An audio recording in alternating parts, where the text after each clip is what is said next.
ప్రియ దేవుని యొక్క బిడ్డలారా, మరి యొక్క సమయంలో మరి మీకందరికీ దేవుని యొక్క ఆశీస్సులు. మరి ఇప్పుడు మనము విశ్వేశ సంగ్రహము గురించి, అందులో ఉన్నటువంటి 12 వేద సత్యములు గురించి ధ్యానించుకోబోతున్నాం. నా ప్రియ మరి దేవుని యొక్క బిడ్డలారా, ఈ విశ్వేశ సంగ్రహములో 8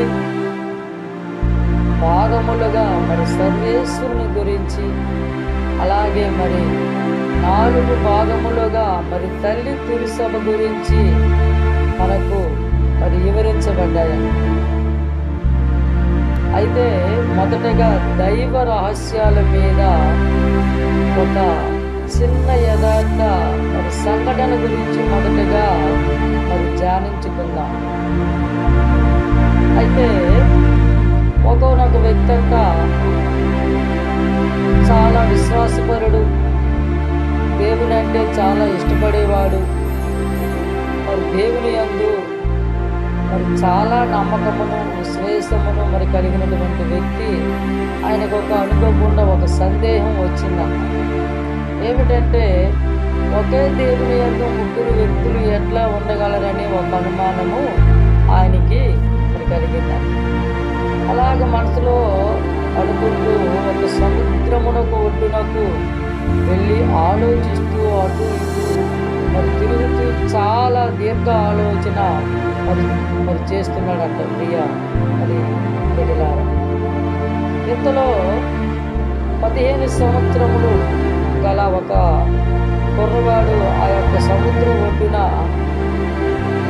చేరి ఒక చిన్న నీటి సెలవు లాంటి ఒక గొయ్యి తవ్వి అందులో ఒక సముద్రము ఒక చిన్న గవ్వను మరి తీసుకుని సముద్రములో నీటిని అందరినీ కూడా ఆ చిన్న శరములో పోయిట మరి గమనించాడు. ఆ యొక్క వ్యక్తి గమనించి అప్పుడు ఆ వ్యక్తి అడుగుతున్నాడంట, ఒరే అబ్బాయి, ఏం చేస్తున్నావురా అని అడిగినప్పుడు అప్పుడు ఆ యొక్క బాలుడు అంటున్నాడంట, అయ్యా, ఈ సముద్రంలో నీటిని అందరిని కూడా ఈ చిన్న స్థలములోనే పోయిచున్నాను అన్నప్పుడు అప్పుడు ఆ వ్యక్తి అంటున్నాడంట, ఒరే అవివేకి, అంత పెద్ద సముద్రమును ఈ నీటిని అంత చిన్నదైన స్థలములో గొయ్యిలు ఎట్లు మరి సరిపోతుందిరా, అది అసాధ్యము అని ఆ బాలుడితో అనేటప్పుడు ఆ బాలుడు, అయ్యా, మీరు చాలా మేధావి, మీరు చాలా జ్ఞానవంతులు కదా, ప్రియేకి దేవుని దైవ రహస్యాల మీద మన పంచేంద్రియములు మనకు అర్థము కాని అతి చిన్న ఆలోచన శక్తికి అర్థము చేసుకునుట ఎప్పుడు సాధ్యము అగునని ఆ బాలుడు ఆ మేధావితో అనేటప్పుడు అప్పుడు ఆ యొక్క మేధావి ఆ యొక్క పెద్ద అయిన తన యొక్క బలహీనతను కూడా అర్థం చేసుకుని మరి పశ్చాత్తాపడి జ్ఞాన స్నానం పొంది గురి శిక్షణలో చేరి గురుపట్టమును పొంది అటు తర్వాత గొప్ప మరి పునీతుడయ్యాడండి. ఆయనే పునీత అగస్టిన్ వారు. మరి ప్రియ మరి దేవుని యొక్క బిడ్డలారా, తన యొక్క బలహీనతను అర్థం చేసుకుని పశ్చాత్తాపడి జ్ఞాన స్నానం పొంది గురు శిక్షణలో చేరి గురుపట్టమును పొంది అటు తర్వాత గొప్ప మరి పునీతుడయ్యాడు. ఆయన పునీత అగస్టిన్ గారు. ఆ బాలుడు మరి ఎవరంటే, దేవుడు పంపిన దైవ దూతగా మరి ఫలించాడు. దేవుడు పంపినటువంటి దైవ దూత ఆ యొక్క బాలుడు. మరి నా ప్రియ మరి దేవుని యొక్క బిడ్డలారా, మనలో కూడా అనేక సందేహాలు అనుమానాలు వస్తాయి. నీవు నేను ప్రతిరోజు బైబిలుతో ధ్యానించగలగాలి.